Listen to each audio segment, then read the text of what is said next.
Hello, my name is Joseph Carlson, and this is episode 279 of Gaming with Grief. And this episode, we're just going to talk about the new game, Marvel Cosmic Invasion. But if you like what you see and like the reviews and all the 278 other episodes I've done, if you want to support the channel, please click like and subscribe. That would really help out. I've got a lot more attention to the channel lately, a lot more than I usually get. So I just want to thank everybody for watching the video, liking it, subscribing, all that kind of stuff. But without further ado, let's get into Marvel Cosmic Invasion.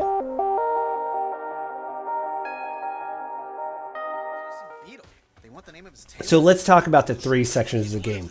There's a campaign. There is, which is basically just the story mode of the game, where you play various missions where if you can picture a diamond horizontally, you basically have like a dot, and then at the middle of the diamond you have two dots. So there's basically three levels there. There's two in the center. You can go, it doesn't matter which order you go in, and then you go to the end to basically make a diamond. It doesn't matter what order you go in these missions. I think that's really good. You can decide.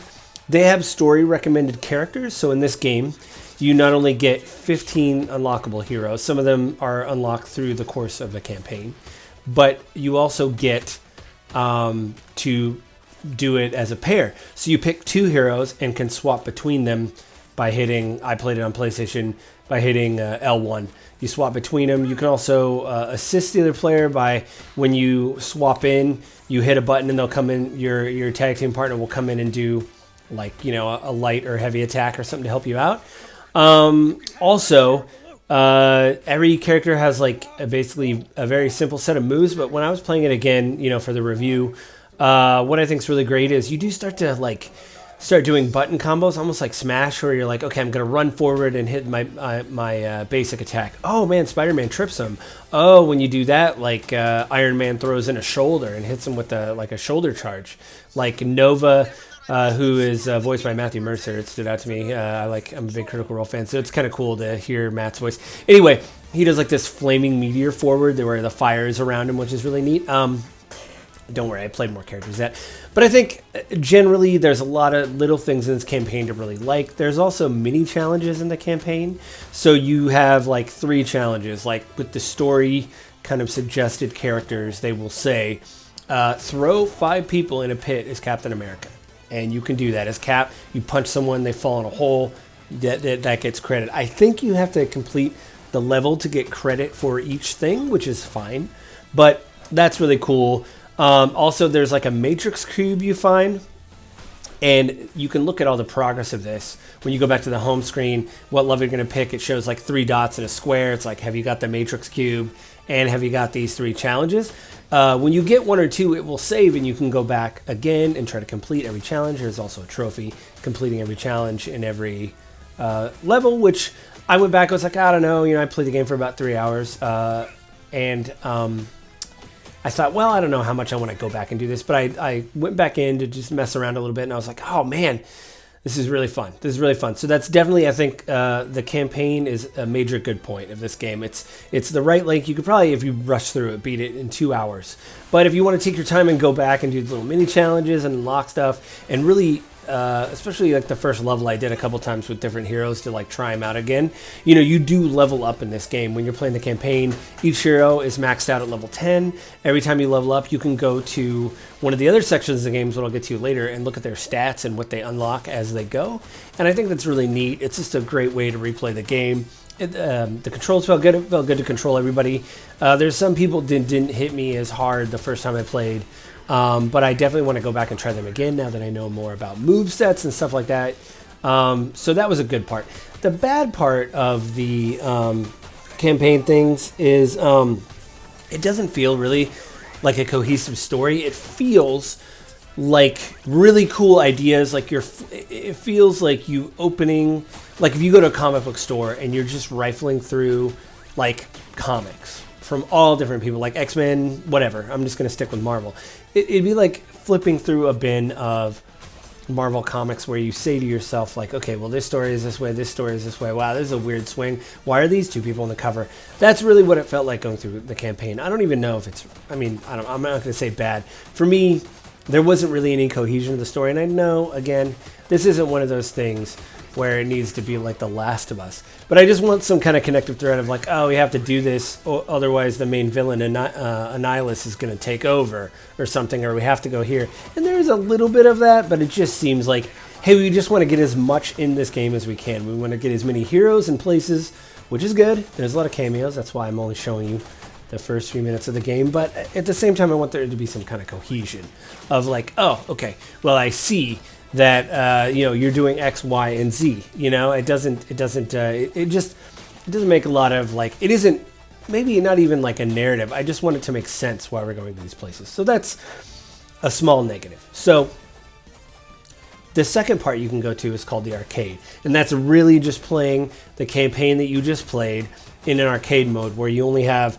2 lives, because if you die in the in the campaign section, you die, you go to a game over screen, which is cool. They tell off your points, but then you can pick new heroes. You can go back to another level. You can retry the level you just did.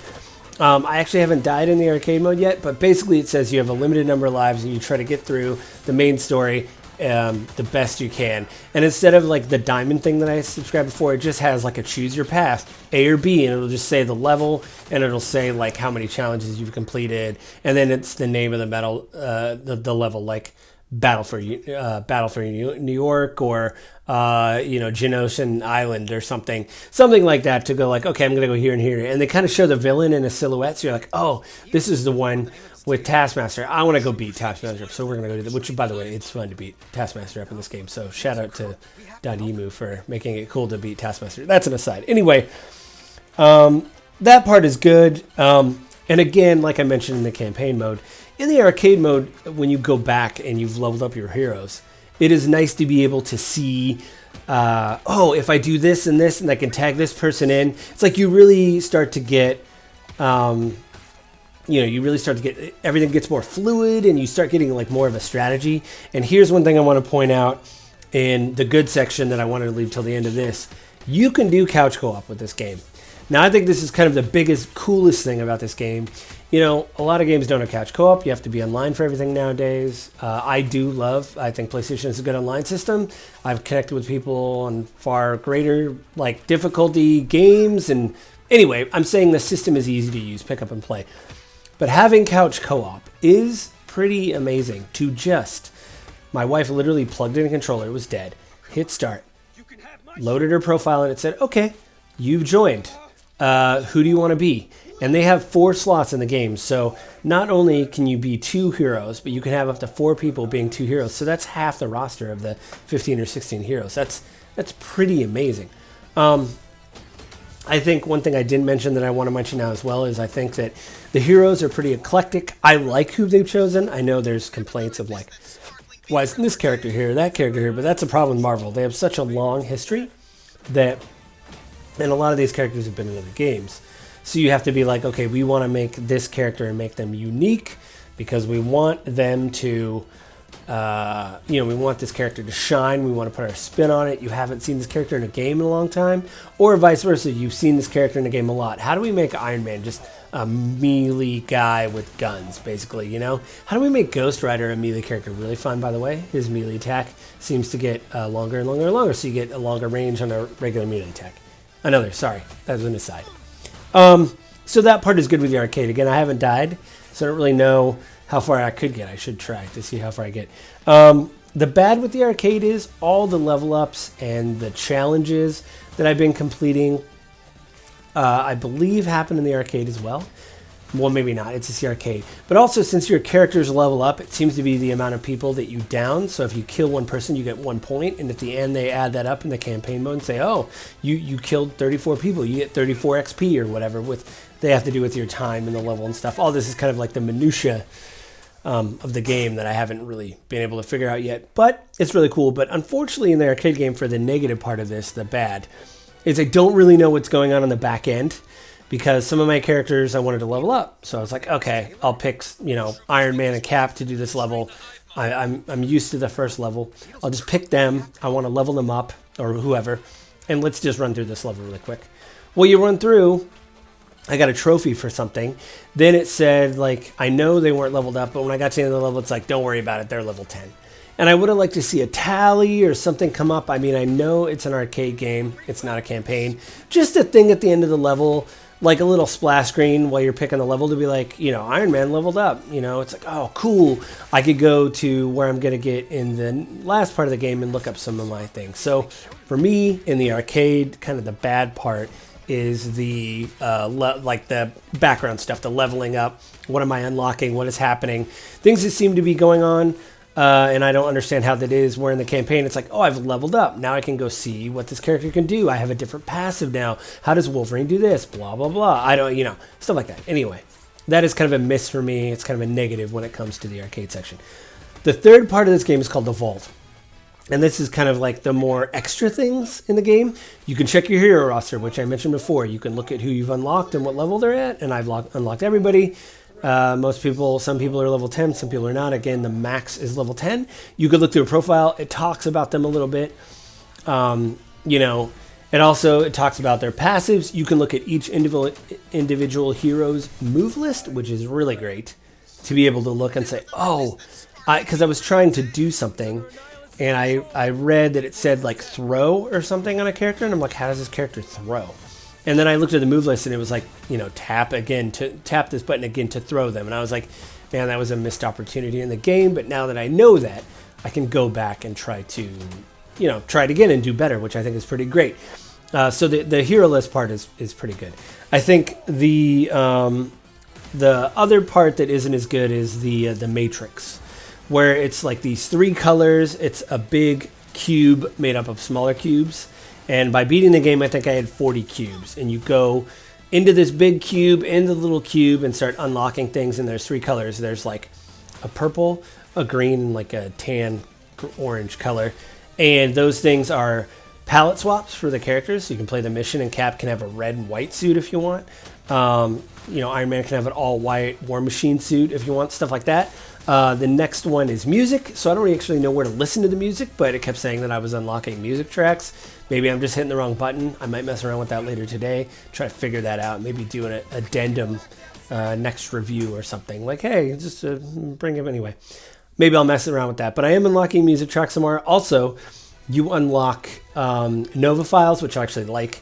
It shows the hero in the center of the screen.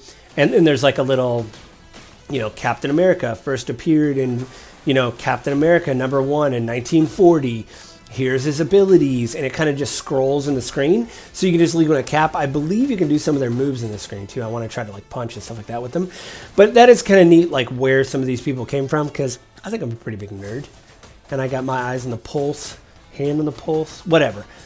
I think I know some nerd stuff. Some of the stuff I was like, oh wow, that character came out in 75. You know, they have Beta Ray Bill, who apparently is like a horse Thor. I don't know.